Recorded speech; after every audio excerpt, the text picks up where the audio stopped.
What's up guys, Carter here from Part-Time Overland, and today we're going to be changing out the fuel filter on this 3rd generation 4Runner.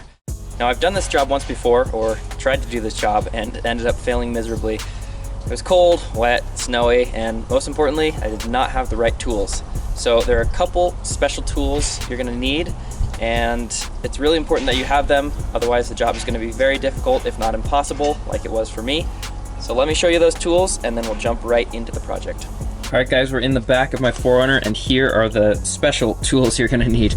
They're nothing crazy and they're nothing super expensive, but what this is called either a line wrench or a flare nut wrench. And basically what it allows you to do is it's almost like a full-on socket, but it has this little cutout so you can actually put it over the line and then slide it down, fit it on your bolt or nut, and then start twisting. And the advantage this has over something like this only has essentially 2 sides. So it's very easy to strip out your nut, which is sort of what ended up happening to me the last time. Anyway, those are the specialty tools for the job you're gonna need. Let's quit the yapping and jump right into the project. All right, to start the job, we're gonna crawl under the driver's side of the truck. And under here is where you're gonna find all of the stuff we need to work on. Here is the transfer case, and right in here, tucked back up in there, is your fuel filter. That's the fuel filter. It's a little greasy because I've put some PB blaster on to sort of loosen up the nuts, but that's what we need to get to. Okay, to get access to the fuel filter, there is this skid plate. It's sort of a plastic fiber skid plate. There are 3 12mm bolts, 1, 2, and then 1 up there that might be out of frame. And with those bolts out, this whole thing should pop off just like that. All right, now doing this job, I forgot to mention earlier, you will want to take off the negative terminal of the battery. Some people recommend taking out the EFI fuse, which controls pressure to the fuel system, but I've seen it done this way before. I'm just gonna do it like that and call it good. Okay, now has come time to actually work on taking off the fuel filter. Now, it's very important for this step to have some sort of catch can below. I'm just using this old oil catch can. And now here is where these line wrenches are gonna come into play. I have a 14mm wrench, which is for the outer nut. That'll wrap on there. And I have a 19mm wrench for this inner nut. At this point, it's just a matter of twisting those, and here comes the fuel. So make sure you have that catch can ready. At this point, you can just let the fuel drain out. Not a whole ton is gonna come out, but we might let that go for a minute or so, just see how long it goes for. Okay, we're moving to the other side now, which is the exact same setup. It's gonna be that same 19mm, and then the same 14mm on the outside of it too. There we go.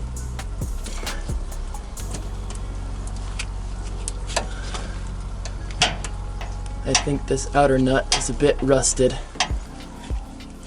I'm actually gonna go ahead and use my open end wrench now, just because this is loosened up, so there's no worries of stripping it out.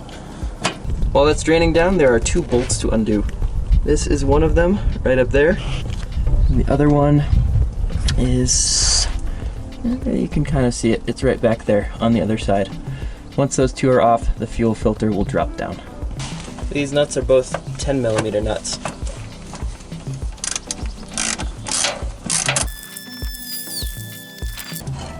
Here she comes.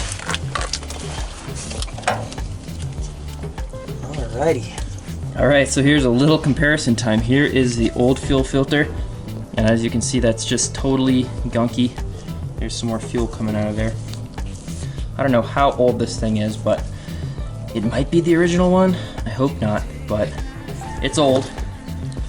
And here is the new one, all nice and shiny. It's also interesting to double check. I did get this one off of line on Amazon. And so you can see down here, here's a sticker, and you can just sort of cross compare to make sure you got a genuine one, because I know there's been a bit of a problem of people getting sort of knockoff Toyota parts, but it looks all good. Let's put it back in. All right, to do this, we're just gonna do it in the reverse order. Here we have our fuel filter. We're just gonna pop that up onto the brackets and install those little nuts. screw on the fuel lines, and that should do it.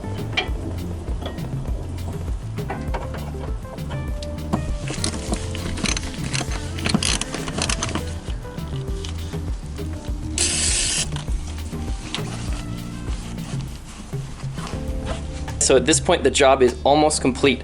We're just going to jump into the car and start it up. Now there is a bit of a special starting procedure I'll show you because there's no fuel in the fuel filter, so we need to actually pressurize that system again. Once we've done that, we're gonna leave the car running, jump underneath and check for any leaks, make sure that's all good. If that all passes our liking, we'll bolt up that skid plate and be ready to hit the trails. All right, coming back, you wanna make sure you connect your battery again. Jump in here. Now starting up the car, you can actually put this in and just crank the engine over. It'll kind of sputter for a second before it starts up.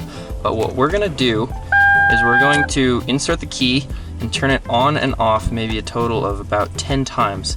And that'll turn on the fuel filter, or rather the fuel pump fuel through the system and get it all primed up.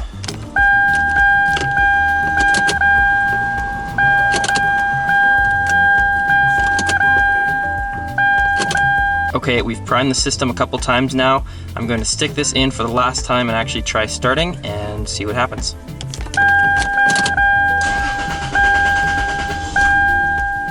Okay, it died that time. Let's try it again. There we go. Now we're going to come back under the vehicle and just make sure there are no fuel leaks coming out of what we just did. And it looks like there's a bit of a drip there. So we're gonna get out the wrenches and make sure that's all the way tight. All right guys, so one of those fuel lines was just a tiny bit loose. I grabbed the 2 wrenches and snugged those down and it is all good now. So we're just gonna grab the skid plate, bolt it back on using those 3 12mm bolts, and that'll complete the job.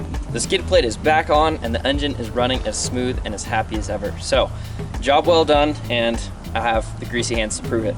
Guys, I think that brings us to the end of this video. As always, if you have any questions, comments, concerns, if I missed anything in the video, or if you want to see any future videos on car related stuff or trail runs or whatever it is, drop that down in the comments below. This is Part Time Overland. That's Roxy. I'm Carter. I will catch you in the next one. See you guys.